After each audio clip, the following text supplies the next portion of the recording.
Muito bem, senhoras e senhores, começando mais um Loucos por Automobilismo, edição número 370 do seu podcast favorito de velocidade, fim de temporada de Fórmula 1, fim de temporada de Indy, falta só Stock Car aí para encerrar, acho que a MotoGP também já acabou tudo, e hoje vamos falar deste ano da graça de 2023 da Fórmula 1, vamos fazer uma análise aí de tudo que aconteceu, né, nesse final de ano. Deixa eu arrumar aqui o meu microfone, que deve estar uma porcaria. Ah, agora sim, agora ficou melhor. Agora você está ouvindo o tom aveludado da minha voz. Já chamando ele, o grande Adalto, ele já aqui aparecendo, muito empolgado para analisar essa temporada da Fórmula 1, né, Adalto? Uma temporada... Grande Brunão, grande Fabião, grande confraria, acabou.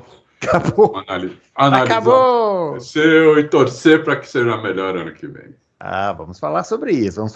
Chamando também o Fábio Campos, que também aparecerá por aqui. Ele disse que... Calma, que tudo dá certo. Ele disse que vai aparecer, mas se vai aparecer ou não já é uma outra história. A gente não pode prometer o que a gente não pode cumprir, não é isso, Adalto? Tem que sempre manter, né?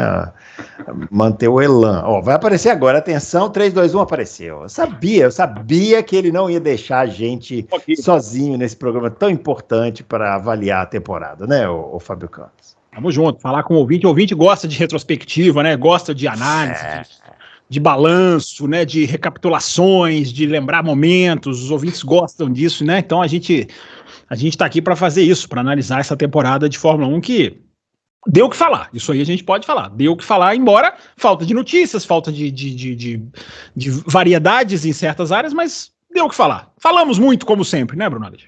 Sempre, é que sempre tem assunto, né? Sempre tem um assuntinho pra gente falar, não tem jeito. Os nossos twitters estão aparecendo aqui. Ainda mais hoje, que nós vamos falar da temporada inteira. É claro, pô. Calma, vou falar dos twitters. O nosso twitters aparecendo aqui, o meu @BrunoAleixo80, o do Adalto, @AdaltoRacing, e o do Fábio, @CampusFB. Temos que incluir também o balanço da temporada dos carteiros, né, Adalto? Você que esteve lá no encerramento, neste sábado, no Autódromo de Interlagos, um calorzinho gostoso, uma temperatura adequada. Vou até contar. Oi? Deixa eu contar rapidinho. Eu fui lá ver Faz a resenha aí, porque eu não posso fazer. Eu fui lá ver o Bruno, o Ricardo Banniman e mais uma turma lá, né? Que correm, é bastante gente, são muitas categorias. Uhum. Eu cheguei, estava passando lá os novatos e você desce pela escadinha ali da arquibancada, que eu bobeei, podia ter parado o carro do lado do box, mas cheguei a parar o carro lá, saí do carro, aí não vi por onde entrar, entrei no carro de novo, fui parar lá longe, mas um idiota total. Tava tendo um festival lá em Interlagos, aí tava tudo complicado. Idiota completo. Eu tinha parado do lado do box, do lado, a 20 metros do box. Aí fui lá em cima, parei, tive que andar, descer a escadinha, mas pelo menos deu para ver, já estavam os novatos ali, tem uma categoria de novatos, né? Sim. Eles já estavam ali andando, fazendo o curvão antes da reta, tudo errado, né? Muito engraçado, até parei um pouquinho ali, fiquei olhando, falei, deixa eu ver se alguém faz certo, né? E aí, eu tô falando isso porque eu conheço bem o cartódromo de Interlagos, a pista não mudou. A pista continua a mesma da década de 70. É inacreditável isso. É incrível. É incrível. Por um lado é bom, porque é uma pista boa, é uma pista que é muito boa para aprendizado, né? Que tem todo tipo de curva, tem reta, tem curva para os dois lados. Ela só é plana totalmente, mas o resto ela tem tudo. Então é um ótimo traçado para aprendizado, né? Ela privilegia tanto o motor quanto as curvas. Tem curvas de raio curto, de raio longo, chicane, tem tudo. Então, muito boa a pista. E não usaram o bacião ainda, né, dessa vez. Porque daí a pista fica muito longa mesmo. E então não usaram o bacião. Eu achei muito legal. Eu convido de novo os confrades para irem, que gostam, né, de automobilismo, para realmente se inscreverem, participarem, porque é muito gostoso, é uma reunião entre amigos, né? Lógico que durante a corrida tem uns totozinhos. Isso tem, viu? Tem uns chegas para lá. O Bruno tomou um chega. O Bruno, quando estava, ele estava liderando. Ele estava num trenzinho de 4 liderando, karts. A palavra Bruno e liderando não cabe na mesma frase, né? Senhor, por favor. Ele estava num trenzinho de 4 karts. Para começar, o Bruno trocou o kart dele na classificação. Então, só por isso ele já foi lá para trás. Sim. Você troca seu kart, seu tempo não vale da classificação, você larga em último. Se mais gente trocou o kart depois de você, você pode largar em penúltimo, antepenúltimo, né? Mas larga lá atrás. Então, o Bruno, muito engraçado, quando deu a largada, ele começou com a mão da frente a puxar o pneu para largar melhor, porque o kart saiu muito bom, né? Tem uma aí ele já passou uns caras na primeira volta, não sei o quê.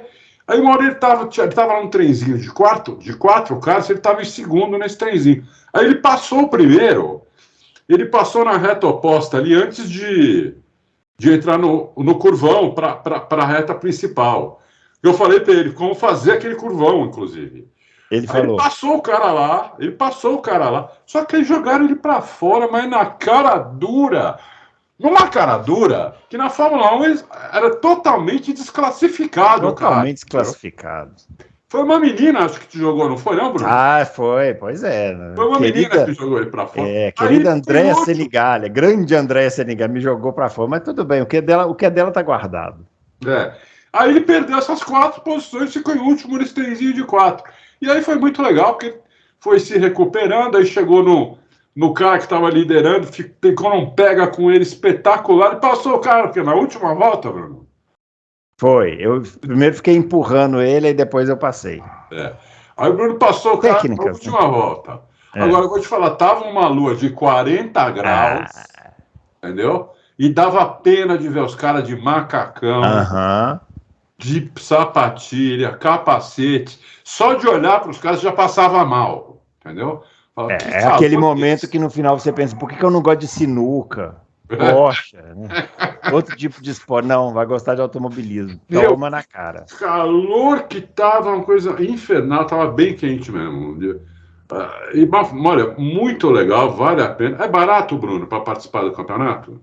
O campeonato você paga o valor de cada etapa, né? Acho que é 160. 170? Acho que é isso, Olha, é uns 170 reais, mas para quem gosta de... Não é um esporte barato, né? O automobilismo não é barato mesmo. Então, assim, mas... é uma corrida por mês, não é? É, uma por mês. Então não dá para dizer que é caro. Isso aí dá 3 pizzas aqui em São Paulo. Isso, exatamente. Não dá para dizer que é caro, é muito gostoso. E eu fiquei com uma coceira na mão, mas assim... Aí, ó. Porque eu cheguei meio cedo e deu para ver 3 corridas. Deu para ver dessas dos novatos, depois a do Banniman e depois a do Bruno. Mas me deu uma coceira. O problema é que estou muito pesado, né? Porque o limite lá é 90 quilos, né, Bruno? O lastro é 90. O lastro é 90 quilos. Então eu teria que emagrecer um pouco aí para entrar no lastro, né? Porque senão não tem nenhuma chance. Ainda mais pegar um kart ruim, né? É muita diferença que dá o peso, porque o kart tem pouca potência, né? É um kart de 13 HP. Então, você com 5 quilos já toma um segundo, entendeu? 5 quilos acima você já toma um segundo. Então, é complicado. Mas ele vai entrar no eixo. Talvez no ano que vem ele vai brincar lá com a gente. Talvez. Se eu conseguir perder os quilos agora em 2014... vamos ver, porque deu muita coceira, é muito gostoso. Muito bem, muito bem. Belíssimo relato, belíssimo relato. Agora vamos começar a falar falamos da categoria principal, né, os carteiros.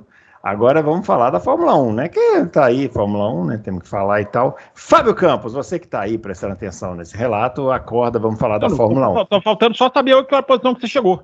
É só o que a gente quer saber. Eu descobri depois que cheguei em 13º. Ótima posição, sinceramente. Não, mas foi boa. Você fica medindo massa, você fica medindo o massômetro, né? Nós vamos fazer o brunômetro no ano que vem. No ano que vem eu vou... Ele largou em 26º. Foi normal, absolutamente normal. Larguei muito atrás, que eu troquei de kart, o kart estava muito... Foi bem, ele foi bem. O Banniman também trocou de kart, Banniman chegou nessa posição, mais ou menos. Foi bem. Até mesmo os grandes pilotos como eu e Banniman são afetados pelas intempéries mecânicas, né, do automobilismo. Bom, muito bem, vamos falar da Fórmula 1. Fábio Campos, vamos falar dessa temporada de 2023. Uma temporada, mais uma vez, muito previsível desde o seu início, lá atrás, lá no Bahrein, nos testes do Bahrein. O próprio, você mesmo resgatou um tweet aí que o Russell falou lá no começo, falou, eu acho que a Red Bull vai ganhar todas as corridas, a Red Bull ganhou quase todas, falhou só em Singapura, que o Carlos Sainz conseguiu aquela vitória lá. E assim, eu acho que antes da gente entrar numa análise mais específica de cada equipe, eu acho que vale uma conversa sobre isso, porque existem emoções antagônicas aí nessa coisa da emoção na Fórmula 1, no domínio. Então, tem gente que, a grande maioria das pessoas está com a gente, acha que precisa melhorar, precisa ter disputa, precisa ter, no mínimo, algum tipo de imprevisibilidade, e tem um pessoal que acha que não tem, que é assim mesmo, que forçar a barra para ter uma competitividade seria punir as mais competentes e tudo e tal. Em que pé estamos dessa discussão, Fábio Campos? Porque eu tenho a impressão que o ano de 2023 foi um ano frustrante para quem gosta do esporte como esporte, né? Para acompanhar o esporte, para ver o esporte, para assistir as corridas, né? E aí, o que podemos trazer para essa discussão, agregar para essa discussão? Boa, agregar, bonito, hein? Eu acho que primeiro a gente tem que separar, né? Torcida de análise, né? Normalmente, o incomodado é o torcedor da Red Bull. Ele é o que fica mais incomodado com essas reflexões, né? É o que a gente vê nas redes sociais. Você faz lá as reflexões, aí vem uns bobos, né, o arabautistas, né, perguntando, mas e a Mercedes? Mas e o Hamilton? O cara não quer discutir. Então, separando o joio do trigo, como diria o outro, eu acho que dá pra gente ter uma discussão, pra quem topa, né, é uma discussão que eu acho que tem que existir, porque automobilismo é competição, é o esporte mais, ou um dos mais fascinantes, envolve velocidade, envolve desafio, envolve técnica, envolve precisão. Perigo. Envolve perigo e envolve disputa, e tem que envolver, a pergunta é uma coisa que a gente esbarrou durante o ano, né? A pergunta quem vai ganhar hoje, ela não pode desaparecer. Ela não pode desaparecer na sexta-feira, ela não pode desaparecer na quinta-feira. Né? A questão do George Russell, que eu acho muito válido, o Bruno Aleixo, durante a semana passada, após Abu Dhabi, eu fiquei pensando muito sobre isso, né? O que a gente tem que carregar dessa temporada? Simplesmente carregar um super Verstappen, super Red Bull? Isso aí já tá enraizado. Isso aí a temporada vai ser lembrada assim daqui a 100 aans. Mas qual é a discussão que a gente tem que ter? Do que fazer para o campeonato ficar melhor. E a questão do George Russell, que falou lá no Bahrein, né? E eu me lembrei disso, porque essa frase... Falou no Bahrein na pré-temporada. Ela repercutiu, né? Ela repercutiu na imprensa na época, né? Depois que acabou a corrida, ele desceu do carro e falou assim: a Red Bull vai ganhar todas as corridas. E, na verdade, não foi nem depois que ele desceu do carro, não. Foi uma entrevista mais ali, algum tempinho depois. E ele estava certo. Esse é que é o meu ponto. Mas a Singapura. Singapura é exceção da exceção, uma questão ali de que a Red Bull não se achou. Mas a essência do que o Russell queria dizer esses caras são impegáveis. E os caras foram impegáveis. E por que eu estou citando o George Russell? Tem gente que não entendeu isso lá no Twitter. Porque melhor do que qualquer jornalista no planeta, a capacidade de analisar uma equipe, a capacidade de uma equipe de analisar outra, é melhor do que qualquer um de nós, porque eles conseguem comparar dados, eles conseguem comparar parâmetro, eles conseguem comparar o que eles estão fazendo, fazer o uso do GPS, eles conseguem fazer muito melhor do que a gente. A gente vai atrás deles, né, para pegar informação. Mas quando um piloto vira e fala, eles vão ganhar todas, ele não está falando da cabeça dele. Aquilo ali não era frases, ilações soltas de um piloto. Não, tinha dados, tinha não só da pré-temporada, como dava para quantificar. Então, se dava para quantificar ali, dava tempo da Fórmula 1, que também tem a mesma capacidade de aquisição de dados, de leitura, de telemetria, de tudo isso, dava para a Fórmula 1 ali já ter pensado, ok, se esse ano acabou, o que a gente pode fazer para 2024? Porque esse ano vai ser um passeio, eles podem perder uma corrida aqui, outra ali. Estava desenhado no Bahrein. Até nós chegamos aqui e falamos isso. E eu sou absolutamente avesso a esse negócio de querer cravar campeonato como decidido. Fiz uma vez lá em 2013, a gente brinca com isso lá no café, mas eu não sou desse tipo que chegou em 2022, desculpa, e falou, nossa, acho que o Leclerc já é campeão do mundo, hein, depois daquelas 3 corridas que o Verstappen quebrou na Austrália. Eu sou totalmente avesso agradeço a isso. Mas esse ano a gente pôde falar no Bahrein, porque estava muito claro, né? Porque a gente não sabia o que ia acontecer no ano. Eu até falei, acho que não ganham todas. Aí você lembra, a discussão no começo do ano ficou isso, Bruno. Ganham todas, não ganham todas, quem acha que vai ganhar, quem acha que não vai ganhar. Mas a essência disso é que você tinha ali uma coisa avassaladora, que você, FIA, no caso, Fórmula 1 no caso, poderiam ter pensado, cara, o que a gente pode fazer? Não é para prejudicar a Red Bull, não é no meio do ano, não é puxar o tapete, mas fazer alguma coisa para 2024. É aquilo que eu falei aqui, às vezes uma coisa como mostrar o assoalho do carro é um detalhezinho bobo que não tira nada da Red Bull, mas que pode fazer o ano ficar mais equilibrado. Intensificar as medidas do túnel de vento, intensificar a questão do limite de orçamento, aumenta, né? Ao invés de 5% de túnel de vento de diferença do primeiro para o segundo, para o terceiro, para o quarto, coloca um pouquinho mais de porcentagem, faz essas coisas, porque já para devolver para você, Bruno, essa questão de, não pode mexer na regra porque é prejudicar a Red Bull, não é. A regra tem as suas vantagens. Alguém não gostou de ver a McLaren fazer o que fez? Alguém não gostou de ver a Aston Martin fazer o que fez? É beneficiado pela regra. Então, o que mais a gente pode fazer para equilibrar o espetáculo? Essa pergunta vem desde o Bahrein. E a Fórmula 1 cruzou os braços, não vai fazer absolutamente nada, vai torcer o ano que vem, que é muito pouco, na minha opinião. Simplesmente ficar torcendo, porque pode acontecer? Pode. A Mercedes, a Ferrari, eu não acredito, eu não espero, mas eu não vou dizer que não vai acontecer. Pode acontecer, dos caras terem uma sacada, mas a diferença da Red Bull, a tranquilidade, ela ganhou por 11 segundos no Bahrein, ganhou por 17 em Abu Dhabi. Ninguém pegou, o carro congelado, ninguém conseguiu alcançar. Os caras estão anos-luz à frente. É para tirar a vantagem dos caras na marra? Não, mas refinar medidas que a gente possa chegar no final de semana e perguntar, quem vai ganhar essa corrida? Mesmo que, porque aí, o Adalto, até trazendo você já para o debate, sempre alguém vai falar, né, mas a Fórmula 1 sempre foi assim. É verdade, a Fórmula 1 sempre foi de domínios, assim, tal. Mas esse nível de imprevisibilidade, da gente ter certeza absoluta, da gente não ter dúvida nenhuma de quem vai ganhar as corridas, é um negócio que não é muito difícil de você falar, é difícil até você convencer alguém a assistir uma corrida hoje em dia nesse jeito que tá, né? E quando a gente fala sobre possíveis intervenções para ajudar a ter mais competitividade, não é que a gente está falando para botar um paraquedas no carro da Red Bull e eles andarem devagar, né? É simplesmente para justamente permitir que a gente possa chegar na sexta-feira e falar assim, ok, o Verstappen é favorito, mas será que não dá para, entendeu? Né? É mais ou menos por aí. E aí, Adalto? Aí é o seguinte, aconteceu isso uma vez na Fórmula 1. Primeiro que os domínios eram curtos, né? Nunca tivemos domínios como nesse século. Primeiro do Schumacher, depois do Vettel, depois do Hamilton e agora do Vettel, e agora do Vespa. Nunca tivemos isso antes. Antes era 2 anos no máximo.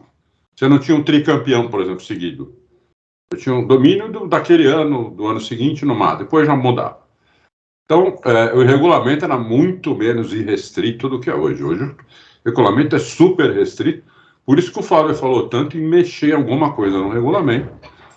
Porque com o regulamento restrito desse jeito, é muito mais difícil você tirar a diferença. Com o regulamento muito mais irrestrito, como era antes, era muito mais fácil. Por isso que você tinha domínios mudando. Hoje você não tem mais isso. Então, está cada vez mais difícil. Porque você pega o regulamento técnico do carro e eles falam até o tamanho do parafuso que tem que ser.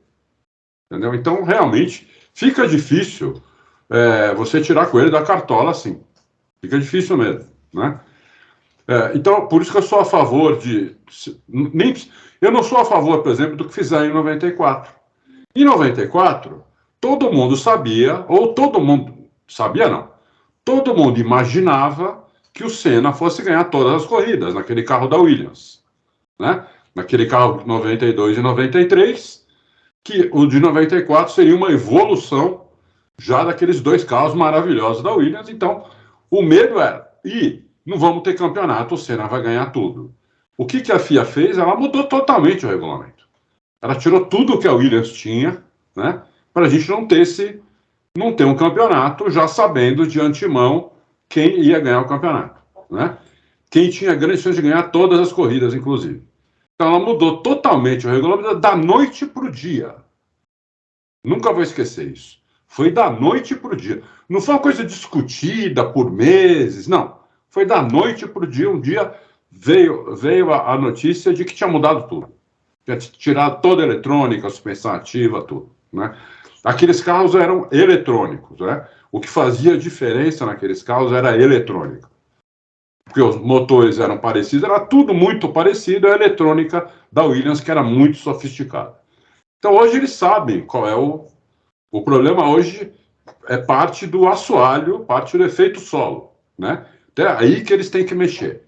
Mas eles não mexem, né? Então, eu sou a favor de fazer aquelas diretivas técnicas, que nem fizeram a partir de 2015, quando viram a Mercedes dominar completamente 2014 e começaram a fazer um monte de diretiva técnica, né? A partir de 2015, a primeira foi a suspensão freak, depois teve várias, para ir freando um pouco o domínio da Mercedes para o pelotão ir chegando, né? Até que deu certo em 2021. Só que eles não, pelo menos eles dizem que não pretendem fazer nada. Então, como o Fábio falou, a chance do Verstappen ganhar, do mesmo piloto ganhar todas as corridas do ano que vem, ou quase todas as corridas, é muito grande, né? O que é muito ruim para o esporte. Eu nem falo em torcedor, porque eu quero que o piloto se lixe. Eu não ganho nada se o Verstappen ganhar, se o Hamilton ganhar, se o Leclerc ganhar, ou se o Tsunoda ganhar. Eu não ganho nada, zero. Ninguém me deu essa casa, esse relógio, o site, nada. Eles não vão me dar nada. Não acontece nada comigo. Então, eu estou pouco me lixando para quem ganhar. O problema o que eu não estou pouco me lixando é ganhar sempre o mesmo. Porque isso tira a graça do esporte. Porque o primeiro quesito do esporte é a competição. É o primeiro de qualquer esporte, não é só de automobilismo. De qualquer um. É a competição. O esporte igual competição. Se você não tem competição, se você tem um time ou um atleta, né, que usa uma máquina, inclusive, não é nem um atleta como atletismo, por exemplo, como era o Bolt, que ganhava todas as corridas 100 metros, mas ele não usava nada, era ele, era o corpo dele, né? Era o treinamento dele, era o talento dele puro, 100% que ganhava todos as... Então, aí é diferente, aí você até vai no estádio para ver o Bolt, né? Você até vai no estádio para ver o Bolt, fala, eu quero ver esse cara fazer 100 metros em 9 segundos, né? Porque nenhum ser humano consegue fazer isso. No caso do automobilismo, tem o carro, né? Então, realmente, precisa ser feita alguma coisa, porque a diferença, e nós vamos ver daqui a pouco, a diferença é do Vespa. Para o resto, é muito grande, entendeu? É muito grande e tira muito do espetáculo isso, né? Tira muito do prazer de você já saber de antemão, basicamente, quem vai ganhar a corrida se não acontecer nada de excepcional, ou seja, não quebrar carro, que, aliás, hoje em dia nem isso acontece. Não tem, nem essa imprevisibilidade tem, né? De quebrar carro. Tem. Agora, só completar rapidinho, Bruno, só para continuar, você não perder o fio da meada. Primeiro, assim, né? O Domenicali vai falar que tá tudo maravilhoso, os caras vão vender número de rede social para mostrar que tá crescendo, o engajamento melhora, não sei o quê. Vão dizer que temos que admirar a Red Bull, como se uma coisa excluísse a outra, né? A gente pode admirar a Red Bull e querer um esporte melhor. Esporte melhor. As coisas não são excludentes, né? Mas a gente tem que pensar, primeiro, não era a época do domínio, porque é o momento que a Fórmula 1 trabalhou para evitar o domínio, com medidas... Exatamente. Que eram para, justamente, os caras criaram o túnel de vento, criaram a melhor medida da história, que é a redistribuição de lucros / limite de orçamento. Isso salva, isso tornou a Fórmula 1, mudou da água para o vinho. Não era para ter esse tipo de domínio. Agora, o que eu bato muito na passividade da FIA, já comecei a fazer isso no Twitter, e eu vou fazer isso até 3 pontinhos, porque eu não sei até quando, né? Porque mesmo que dê certo no ano que vem, as coisas funcionem, a passividade da FIA é da Fórmula 1 e da FIA, muito da Fórmula 1 também, não é só da FIA. Ela é inexorável, porque tem uma coisa que é muito importante dizer, Bruno Aleixo. Existe no regulamento da Fórmula 1 a prerrogativa de mudar para melhorar as ultrapassagens. Eles colocaram no regulamento do efeito solo, eu vou até colocar isso no Twitter, tem até uns prints aqui, aquela questão de que se o carro estiver prejudicando o ar para o carro de trás, a FIA e a Fórmula 1 podem intervir, a FIA nesse caso, ela pode intervir. Eles intervieram no ano passado, tirando aquelas pequenas vírgulas que a Mercedes colocava na asa dianteira e tirando uma parede que a Aston Martin criou também na asa traseira, porque prejudicava o carro da frente. Esse ano, como os carros evoluíram, a asa de trás, prejudicava o carro de trás, a asa traseira prejudicava o carro de trás. No caso da Mercedes é a asa dianteira. Mas esse ano, Bruno Aleixo, como as equipes, para surpresa de 0 pessoas, avançaram nos carros, criaram carros com maior downforce, com carros com mais aderência, começou o quê? A prejudicar o carro de trás. Os números que vêm da própria Fórmula 1 são de que o carro perdeu, ele perdia 50% de aderência antigamente, no regulamento até 2021.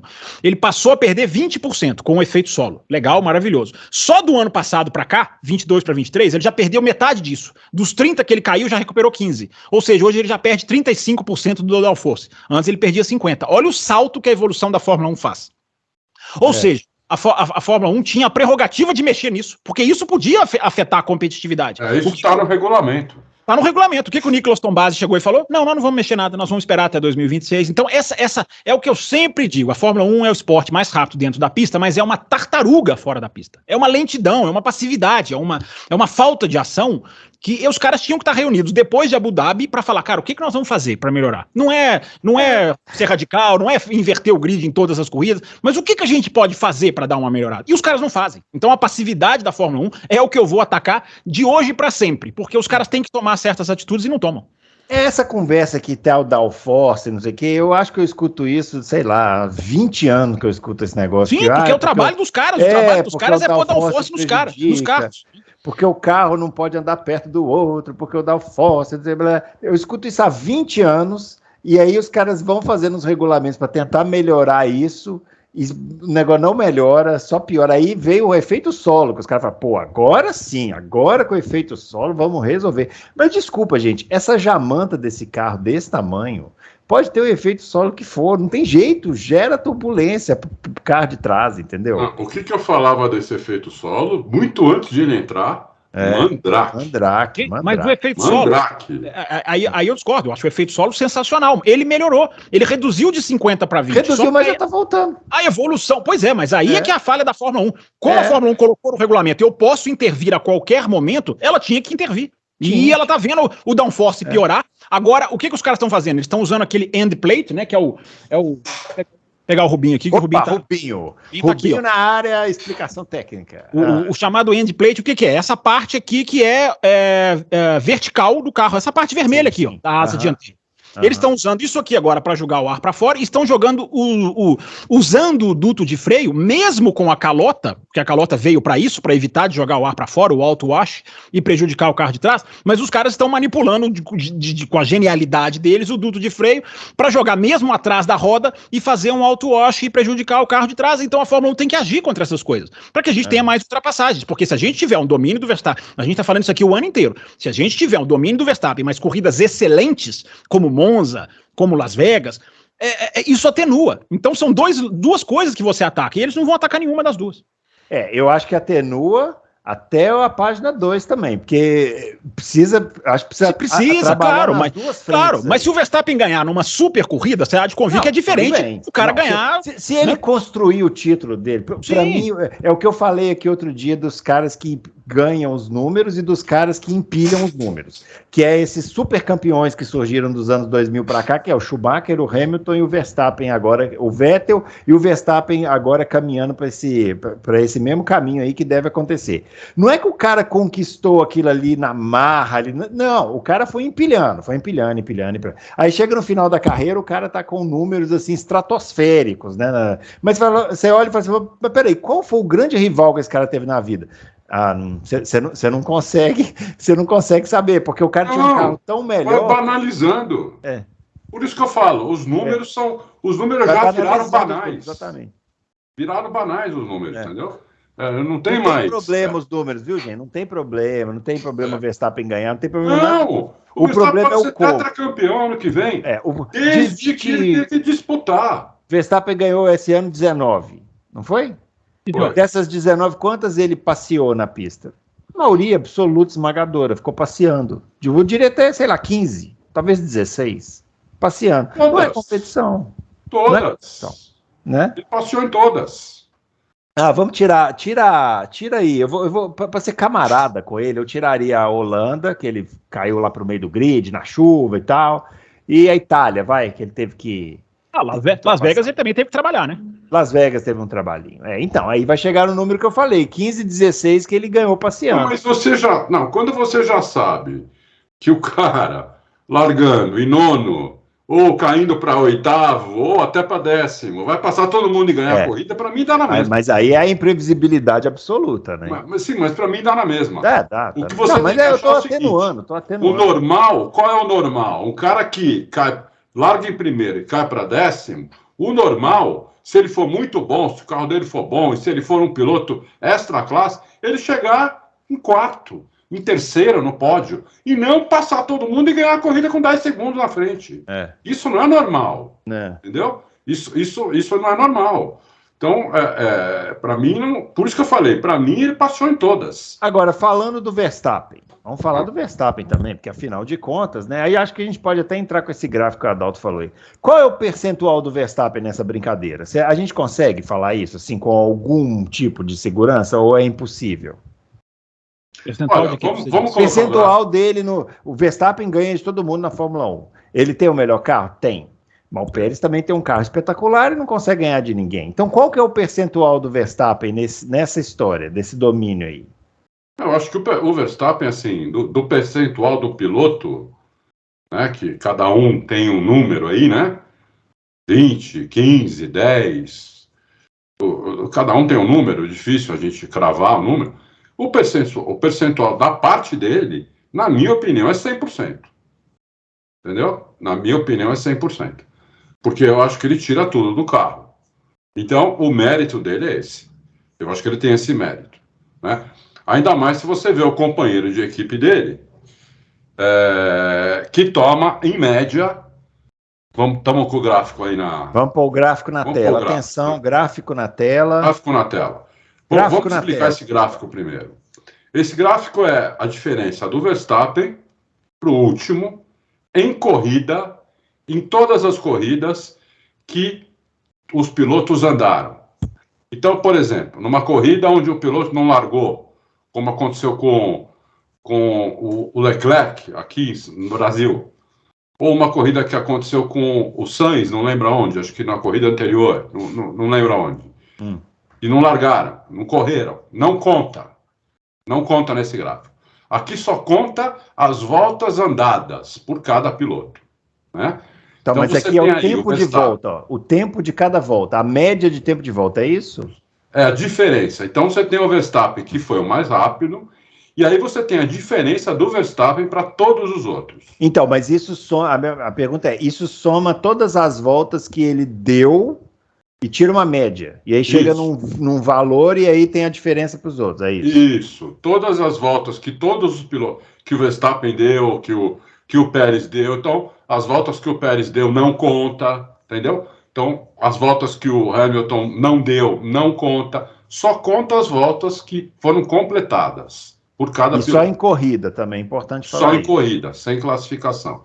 Então você vê que por isso que eu acho que a do Verstappen, a parte dele é 100%, porque o companheiro de equipe dele ficou a quase meio segundo dele, em média. Então, mas eu vou te falar uma coisa, esse gráfico me deixou algumas surpresas. Uma delas é a diferença do Pérez, eu achei que era bem maior. É que se você pegar, por exemplo, meio segundo, uma pista de...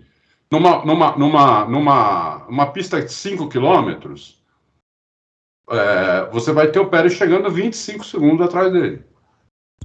Tudo bem, mas... Entendeu? Mas assim, o que nós estamos fazendo aqui é desconsiderando a posição e analisando o ritmo de corrida, é isso que nós estamos fazendo, né? Porque se você for analisar o todo, você vai chegar numa situação em que o Pérez classificava em P8, P9, às vezes não passava nem por Q3, aí quando chegava na corrida demorava 5 voltas para ultrapassar um cara que o Verstappen passa em uma, mas em termos de ritmo de corrida, pelo que eu estou vendo aqui, eu achei que era pior. Eu não achei que era pior. Acho que é muito meio segundo. Não, em todas as voltas. Dizendo que é pouco, mas eu achei que era mais. Em todas as voltas, isso que é interessante. É em todas as voltas. Não é numa corrida, não é num trecho da corrida, é em todas as voltas do ano, que cada um deu. Aí, mas olha só como a diferença é muito pouca do Verstappen para o último, que foi o Lawson, que eu acho que ninguém esperava que o ritmo de corrida do Lawson, que todo mundo elogiou tanto, fosse o pior de todos. O Lawson fica 1 segundo e 80, quase 2 segundos atrás do Verstappen em ritmo de corrida.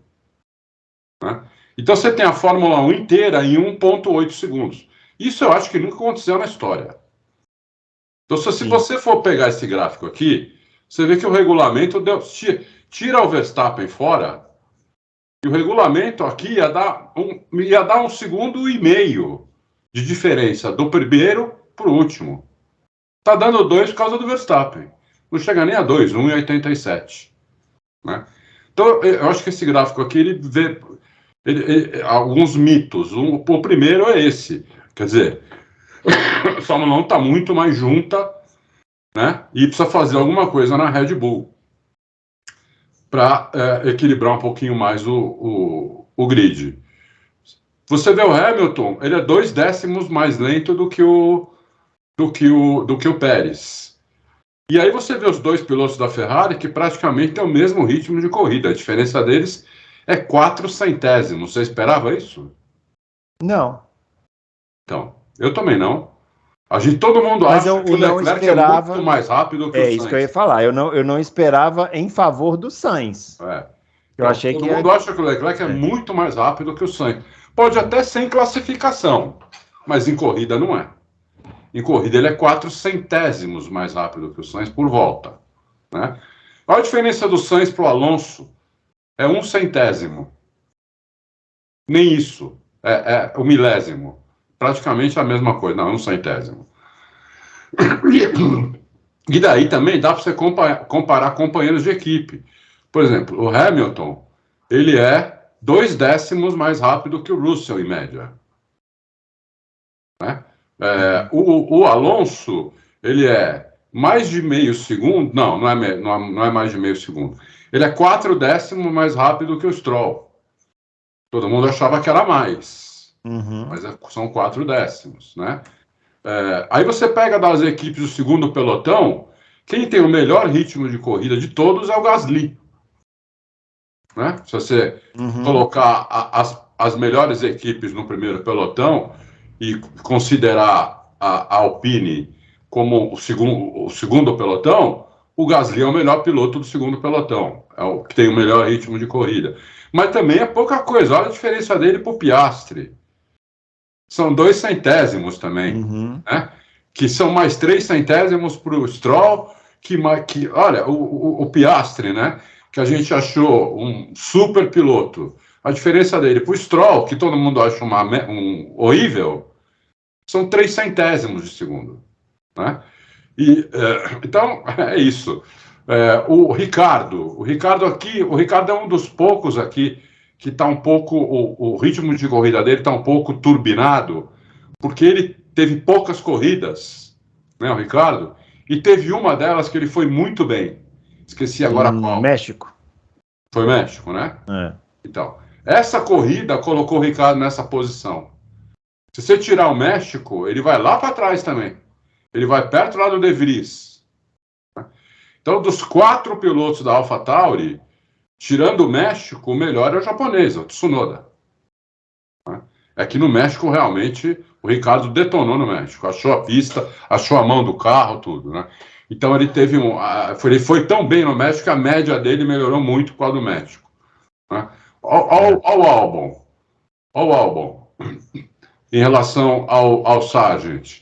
Dá 3 décimos só em ritmo de corrida. É que o Sargent comete muito erro, bate, roda, né?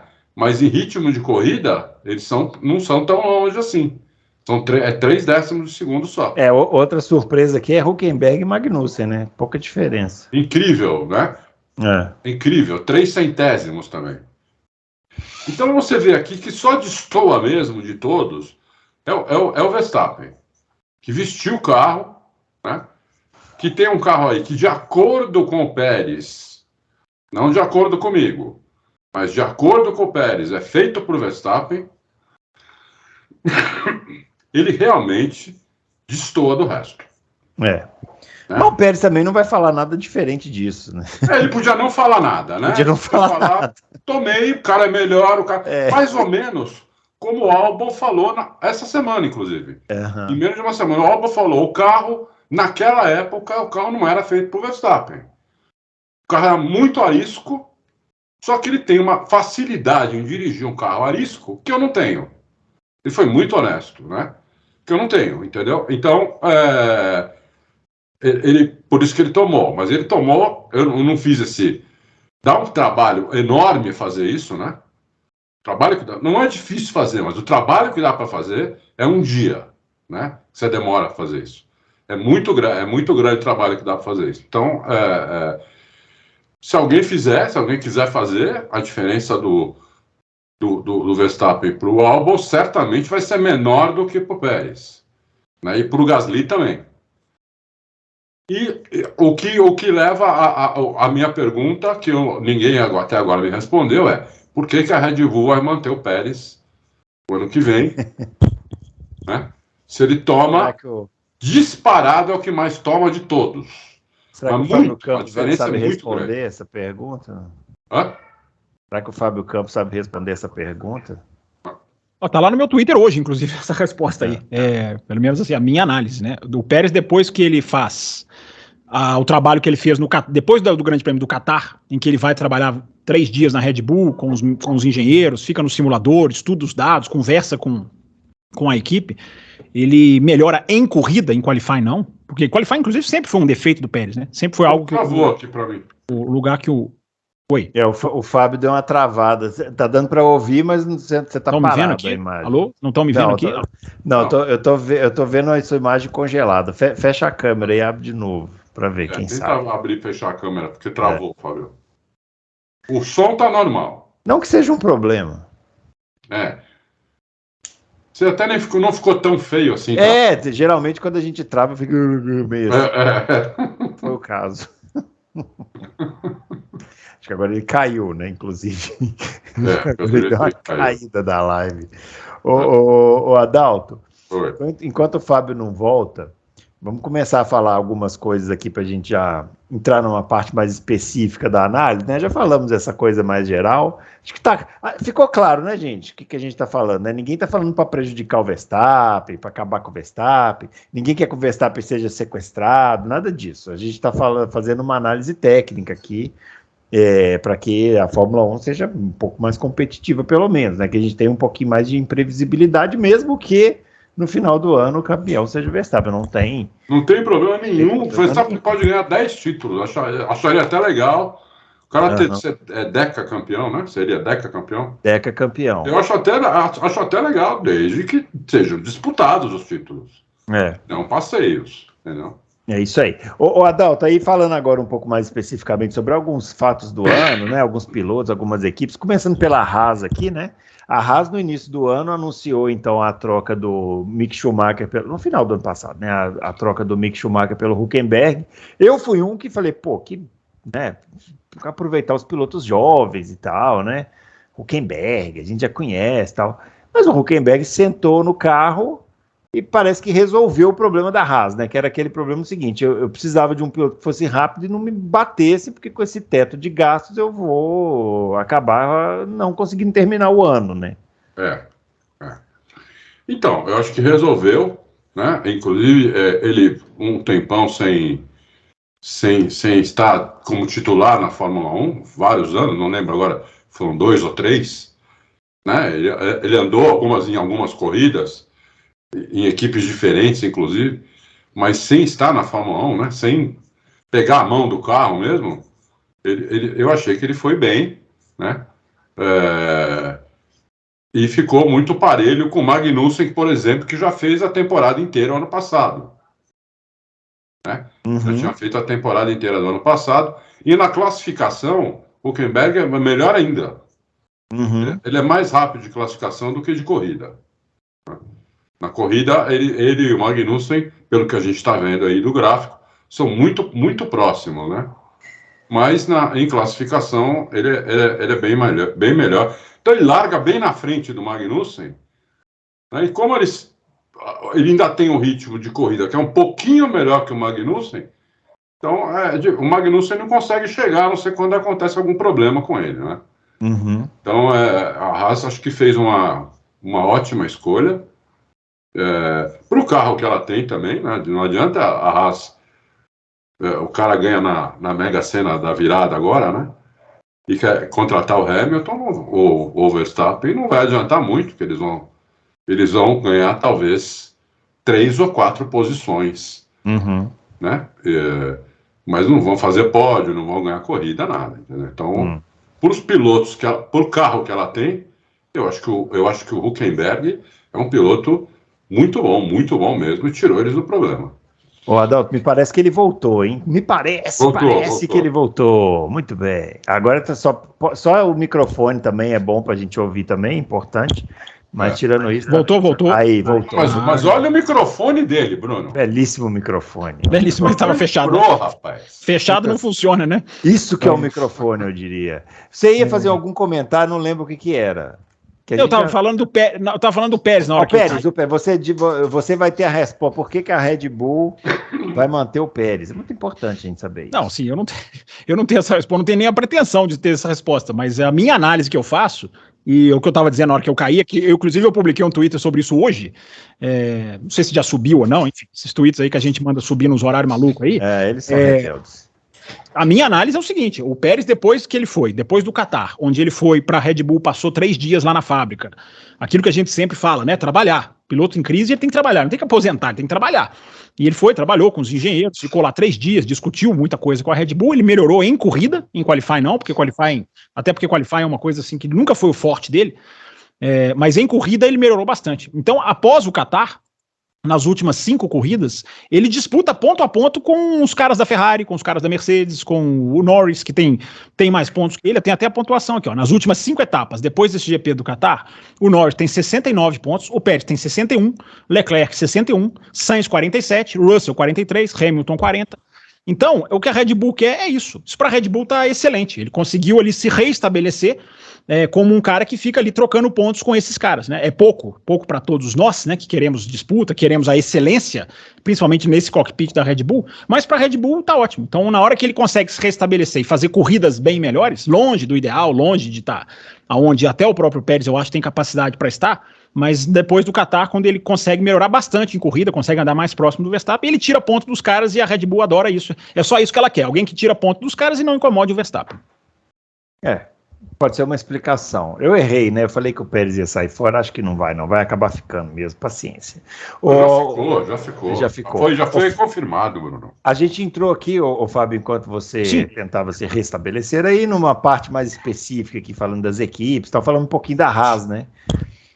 Que eu estava comentando com o Adalto que eu, pelo menos, fui uma das pessoas que achou que a Haas fez um grande negócio contratando o Hülkenberg, porque ela já tinha um piloto experiente, né? Então, o ideal seria buscar um piloto mais jovem e tal, mas acabou que funcionou, né? Porque a Haas resolveu o problema dela, que era um piloto que batia muito, e esse ano eles pararam de ter esse monte de prejuízo, né? Que eles tinham com o piloto, e tiveram um piloto rápido, né? A Fórmula 1 atual, Bruno, ela é avessa a novatos, né? Você vê que a gente vai ter pela primeira vez na história, segundo dizem, eu não fui fazer essa conferência, mas confio em vários dos que disseram, né? Primeira vez na história que a Fórmula 1 não vai ter nenhum estreante, zero. Não vai ter nenhuma mudança de cockpit. Antes você tinha pelo menos ali troca de equipes, né? Então a Fórmula 1 vai começar o grid no ano que vem da mesma maneira que terminou em Abu Dhabi. Isso é motivo para discussão, para análise, para se refletir, né? Porque cadê as categorias de base, né? Que a gente tanto assiste, tanto... Enfim, se a gente for falar depois da renovação do Sargent, a gente pode até entrar mais nesse ponto. Mas no caso da Haas, eu sempre achei que ela estava trazendo um piloto rápido, é um piloto longe de ser perfeito, mas é um piloto seguro, um piloto muito, digamos assim, que entrega, um cara que sentou na Racing Point e fez o 3º lugar em Silverstone, largou em 3º no grid, sentando ali no meio do ano, sem experiência nenhuma. Então, no meio da Covid, né? Durante a Covid.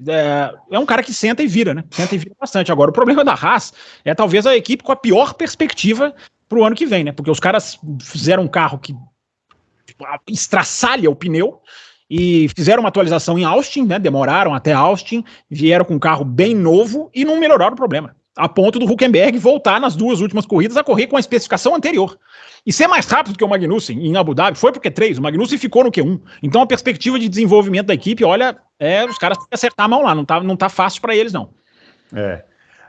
Continuando nas equipes aqui, a Alfa Romeo que se despediu, né, esse ano, o patrocínio da Alfa Romeo, né? Não é que se despediu, né? O patrocínio da Alfa Romeo é a Sauber. A equipe continua a mesma, as mesmas pessoas, tá tudo lá. A Sauber, tudo lá e tal. Isso aí é só para bagunçar os estatísticos, né? Complica muito a vida. Não, é porque muita gente corre o risco, Bruno, de se deixar levar de, não, aí agora é outra equipe, trocou gente. Não, saiu o patrocínio, mas são as mesmas. Saiu o patrocínio, mas é a Sauber e vai ser assumida, vai ser Audi daqui, sério, vai 2026, né? Que a Audi vai entrar, né? Essa para mim foi uma decepção daquelas, né? Porque o Bottas foi muito mal esse ano. Achei o Bottas bem mal mesmo, assim, bem abaixo, né? E o Zul, tudo bem, a gente não esperava muita coisa, mas o Bottas realmente achei muito abaixo. Talvez tenha sido a pior temporada da carreira do Bottas. Vocês concordam ou não? Concordo. Olha, para pensar mesmo. Boa a Alfa Romeo, ela sofre do mesmo mal da Haas. Às vezes eles são muito rápidos na classificação, você vê eles lá em cima, no Q3, tudo, mas chega na corrida, destrói também os pneus, e eles vão lá para trás. Entendeu? Também não tem boa estratégia, então, quer dizer, acho que a Audi vai ter bastante trabalho aí, a Audi já tem gente lá, né? Quando eu fui aqui em Interlagos, tinham 3 caras da Audi lá, apesar que os 3 estavam, nenhum deles parecia que punha a mão no carro, né? Eram caras mais executivos, assim, né? Mas vai ter problema aí, porque vai precisar contratar gente, né? Para melhorar o carro, porque o carro também não é ruim, mas o problema é que desgasta o pneu de maneira absurda, entendeu? Então também eles vão lá para trás, inclusive atrás da Haas. Tô vendo aqui, ó. É pior que o da Haas. O Bottas esse ano pontuou em 4 corridas. É muito pouco, né? É muito pouco. Para um piloto da envergadura aí do Bottas, né? Que tem histórico de vitórias, Mercedes e tal. E aí, Fábio? Falta piloto, né, Bruno? Aquela pecinha muitas vezes subestimada, né, por muita gente. Falta piloto. Acho que a Sauber, eu não vou mais chamar de Alfa Romeo, porque vamos parar com essa bobagem. O patrocínio acabou, né? Então já vou me treinar, né, a chamar de Sauber. Subestima esse fator chamado piloto, né? Que não é uma pecinha qualquer, é uma peça importante entre o volante e o banco, como gostam de dizer, né? Assim como a Alpine e Sauber. Falar isso. Duas equipes. Eu não tô falando que o Bottas é um piloto ruim, mas é claro, a Audi vai melhorar, porque a Audi certamente vai pôr piloto. Na hora que a Audi chegar, e não é Audi ainda, tem muita gente falando, mas já é Audi. Não é Audi ainda.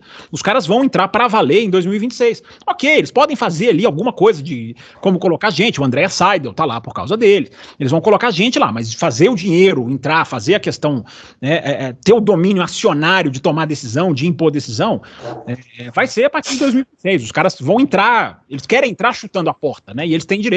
Porque se eles fizerem, já coloca ali um patrocínio, Audi, você dilui o impacto de 2026. Então os caras vão fazer o impacto de 2026. Agora somos Audi, agora encampamos a equipe. Inclusive, se você for ver a participação acionária, ela também é gradual. 25% nesse ano, depois aumenta 50%. Enquanto você não passa de 50%, meu amigo, você não manda, você não dá as cartas no jogo. Mas em 2025, eles acho que já vão fazer um carro melhor, porque já vão ter 75% da equipe. Eu não sei a data que vira, né? Se é exatamente quando vira, durante a temporada, eu não sei quando vira. Mas eles vão virar Audi para valer 2026, aí a equipe Audi, e aí certamente vão vir com outros pilotos, porque eu duvido demais que Bottas e Zul serão os pilotos da Sauber ou da Audi quando ela chegar. Duvido demais. Muito bem, a AlphaTauri teve 4 pilotos esse ano, né? Uma situação aí um pouco...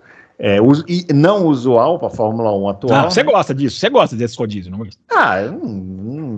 Antigamente era comum, né? Que os caras entraram e tal. O Tício já vai contra o que vocês falam, só tem lugar para 20, né? Esse ano tem 24. É verdade, a AlphaTauri foi contra essa maré, né? Mas a AlphaTauri começou com o Tsunoda e o nosso glorioso De Vries, né? Aí o De Vries foi chutado lá pelo nosso amigo lá, o amigo dos sul-americanos, né, o Marco, né, Helmut Marko, e veio o Ricardo machucou, depois veio o Lawson, e depois voltou o Ricciardo e terminou com a dupla Ricciardo e Tsunoda. Mas quem foi melhor mesmo no ano foi o Tsunoda, até pela sequência, né? Eu acho. Foi o que andou com o carro mais tempo, né? Mas a AlphaTauri melhorou como carro, né? Assim, durante o ano, vocês não acharam isso? Não teve uma evolução grande aí da AlphaTauri? Melhorou. Bruno Aleixo, eles marcaram 5 pontos nas primeiras 17 corridas e 20 pontos nas últimas 5. Incrível, né? A 5 melhora em 17, 20 em 5. AlphaTauri que sai, né? Não vai mais ser AlphaTauri. Também é outra bagunça estatística. O Franz Tost falou o seguinte, que depois da pré-temporada, que ele viu que o carro era um lixo, ele foi falar com os engenheiros. Falou, vocês estão de brincadeira, vocês falaram para mim que o carro desse ano ia ser um canhão. Não, tem outras atualizações, vamos esperar a primeira corrida, não sei o quê. Teve outra reunião depois da primeira corrida, onde os caras enrolaram ele mandou os caras embora e contratou outros. Mandou um monte de engenheiro embora e contratou outros. Esses outros pegaram esse carro já todo desmilinguido, né, ruim, e conseguiram fazer esse carro melhorar no final. Ele próprio disse que todas as pequenas atualizações e as grandes melhoraram o carro, e é por isso que o Fábio falou agora que nas últimas 5 corridas eles fizeram muito mais pontos do que nas primeiras 17, porque o carro realmente melhorou nas últimas 5 ou 6 corridas, o carro melhorou. Não tem dúvida. Mas aí acho legal ter tomado essa atitude. Uhum. Porque se ele não tivesse tomado essa atitude, provavelmente o carro não teria melhorado, eles teriam chegado lá atrás, em último, penúltimo, por aí. Né? Uhum. Então, a AlphaTauri foi uma boa gestão desse cara que está na Fórmula 1 desde 2005, né? Né? Porque agora vai embora, né? Tá saindo, embora, né? E vai entrar no lugar dele aquele que era da Ferrari, que está em quarentena ainda, né? O Laurent Max. Mas essa decisão, o Adalto, ela não foi do Franz Tost, foi da direção da Red Bull, né? Vamos botar mais peça nesse carro. Deixa eu deixar um teaser para você, Bruno Aleixo, para esse período de intertemporada aí, que você vai ficar ligado nas notícias, faminto por Fórmula 1. O próximo jogo de bastidores são as equipes querendo minar a aproximação da AlphaTauri com a Red Bull. Já está correndo muita questão de o que eles vão pegar, eles vão usar informação privilegiada, eles já estão atacando nos bastidores a Red Bull e eles vão ficar muito de olho. Por isso que a Red Bull nunca quis fazer a AlphaTauri ou Toro Rosso, né? Uma Red Bull B, uma Red Bull ou uma Mercedes rosa, né? Para as pessoas entenderem o que eu estou falando, que é o que fez a Racing Point, para não ter esse tipo de questionamento. Agora que eles já anunciaram que a AlphaTauri vai muito, né? Racing Bulls, a gente já pode chamar, né? Muita gente vai para a Inglaterra. Não, tá faltando o nome dos 2 patrocinadores. Deve entrar um antes e um depois do nome. Então você vai ver, vai ficar bonito. Racing Bulls. Melhor do que Racing Point, eu acho. Não, é ruim do mesmo jeito. Racing Point é um horror. Mas só para concluir a informação, eles estão levando muita gente para a Inglaterra. Tem um prédio adjacente a Milton Keynes, eles vão trabalhar mais, vai ter a fábrica de Faenza, mas eles vão aproximar, eles vão usar muito mais peças do carro, não vai acontecer aquilo que aconteceu em 2021, da AlphaTauri falar, não, nós não queremos usar suspensão traseira da Red Bull, vamos fazer a nossa aqui. Agora os caras vão fazer uma coisa muito mais próxima. Agora, o jogo político contra isso, eu diria que ele já começou. Fiquem atentos aí nas férias, porque vai ter fala aí sobre esse assunto. Mas tem um regulamento, né? Se eles usarem o que o regulamento permite, ninguém pode falar nada. Não, isso eles vão usar. Eles falaram que eles vão usar o que o regulamento permite. O que as equipes vão falar é o túnel de vento. Essa parte aerodinâmica que você não pode copiar vai estar igual. Isso aí se prepara porque vai ter. Fotógrafos a 1000, né, lá na porta do box. Mercedes, Williams, né, que era a última aí que a gente comentou a ter uma vaga, anunciou que vai continuar com o Logan Sargent, então consumou-se, né, aquilo que o Fábio comentou aí, que o grid do ano que vem será o mesmo, né, desse ano, né, nenhuma mudança, né? E aí, Fábio Campos, e essa Williams? O Williams é uma das boas notícias dessa temporada, né, Bruno? Porque deixa de ser aquela equipe que se arrasta, aquela coisa lastimável de último lugar toda hora, todo sempre, né? Avança, e não é só pela posição no Mundial de Construtores, não. Você vê a equipe estruturada, brigando em alguns grandes prêmios, né? Apoiada num piloto que foi uma das grandes surpresas da temporada, né? Que é o Alex Albon, é um dos grandes, acabou virando um dos grandes, digamos assim, pilotos avaliados nessa temporada. E é bom ver a Williams andando, né? E você vê claramente, né? Que diferença do James Vowles para aqueles dos dois últimos, né? Claire Williams e Os Capito, né? Era tudo sorrisinho tudo sorrisinho na boca, tudo declaração vazia, boba. O James Valles não, o James Valles ele explica certinho, ele chegou e falou, gente, isso aqui tá 20 anos atrasado. Uma das primeiras coisas que ele falou, estamos 20 anos atrasados. Não tem condição. Brigou nos bastidores, ganhou, conseguiu direito de investir na fábrica, lá um direito gradual para as equipes de trás. É um cara que tem muito pé no chão. Eu não tô nem aí para 2023, ele falou. Nosso trabalho é para daqui a 4 anos, para daqui a 3, 4 anos. Nós estamos mexendo tudo, a gente vai sofrer um monte de coisa, mas a gente vai trabalhar para chegar lá. E já fez. Travou.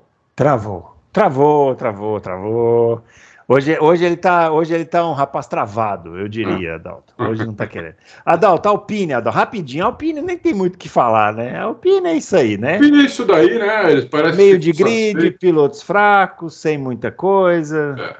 Eu só não concordo muito com esse negócio de pilotos fracos. Eu não acho os pilotos fracos, né? Eu acho que os pilotos são adequados para o carro, né? Mas tudo bem, cada um tem a sua opinião. Eu acho que os pilotos são adequados para o carro. Como eu falei antes, o Gasly é o melhor do segundo pelotão. Então, não acho que seja ruim. Inclusive, ele foi mais rápido de Alpine, ele tem um ritmo de corrida melhor de Alpine do que o Piastri tem de McLaren. Então, não acho que seja essa porcaria toda, não. Mas a Alpine como equipe, né? O ano passado eu falei, uma equipe preguiçosa, você vai no box, vai lá no pit lane, tá todo mundo trabalhando, eles estão batendo papo, eles nem estão lá, entendeu? Você vê, sei lá, 40 pessoas dentro de um box ali trabalhando nas outras equipes, e na equipe deles tem 10 caras, o resto não tá, tem outros 5 lá atrás fumando, tem não sei quem que vai não sei aonde. Errado não estão. Entendeu? Então eles não estão muito aí, né? Parece muito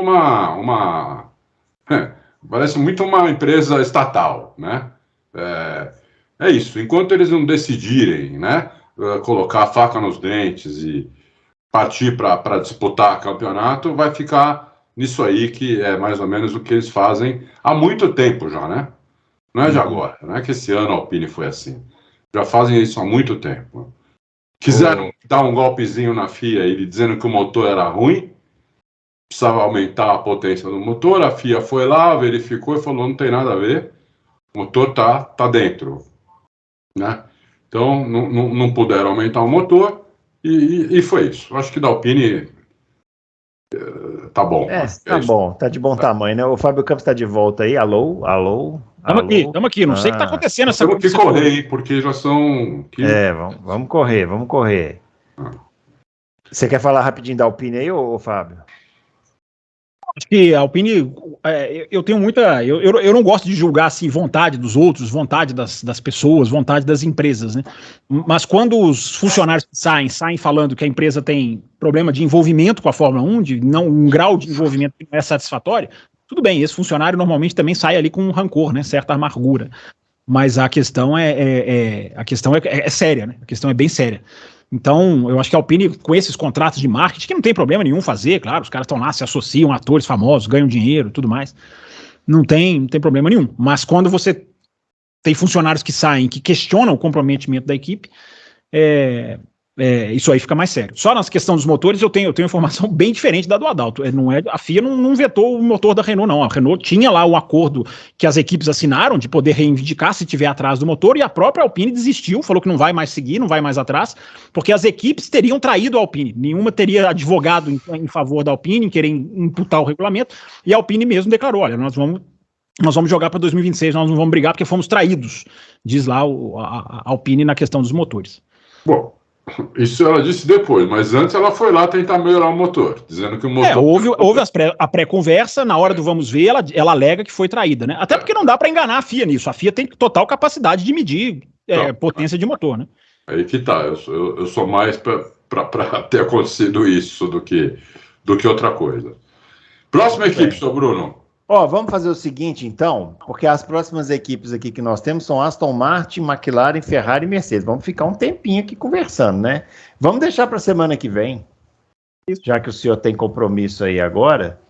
E aí na semana que vem a gente encerra essa retrospectiva. Dá para falar da Aston Martin. Aí não vai sobrar nada para semana que vem. O senhor também, o senhor quer tumultuar minha pauta. Essa que é a verdade. Enquanto eu fico caindo aí, vocês decidem aí, né? Ele quer tumultuar minha pauta terrivelmente. Você quer falar da Aston Martin, então, para ir sobrar menos? Porque ele fala essa semana e eu falo na semana que vem. Isso, pode ser. Para ir solidariedade ao âncora. Não, a Aston Martin começou o ano como segunda melhor equipe, graças ao cara que veio da Red Bull, Dan Fellows, o cara que trabalhava junto com o Adrian Newey, que fez o primeiro assoalho de 2022, né, junto com o Adrian Newey. O que ele fez? Né, para resumir a Alpine, para resumir a Aston Martin, ele fez um assoalho igual ao primeiro assoalho da Red Bull de 2022, e o carro foi o segundo melhor carro no começo do ano, né? Inclusive até o ídolo Stroll andando bem com a mão quebrada. E o Alonso ali, pódio, fez vários segundos lugares, não sei o quê. E em Mônaco podia até ganhar a corrida, tudo. Só que você vê, né? O cara não aprendeu o raciocínio. Ele aprendeu a cópia. Ele tinha a cópia na cabeça dele. Porque na hora que eles resolveram atualizar o carro, melhorar o carro, eles pioraram o carro. Então ele não tem o raciocínio, ele não sabe o conceito por trás daquilo. Por que aquilo funciona? Né? Aí que é o problema. Um engenheiro, hein? Quer dizer, olha a genialidade do Adrian Newey, como é acima da média mesmo, né? Um cara que trabalhava junto com ele, que ele copiou o assoalho, basicamente copiado, só que na hora de melhorar o carro, na hora de desenvolver, o carro foi para trás. No final do ano, eles voltaram basicamente ao carro do começo do ano, né? E aí o carro melhorou de novo. Não foi o segundo mais, até porque os outros já tinham melhorado mais também, né? Mas foi lá para a briga, né? Aqui em Interlagos, o Alonso conseguiu o segundo lugar espetacular. Foi segundo lugar, né? Aqui em Interlagos. Quando ele passou o Pérez. Terceiro. Foi um terceiro lugar, porque ele estava muito longe, né? Eles estavam muito longe antes disso, né?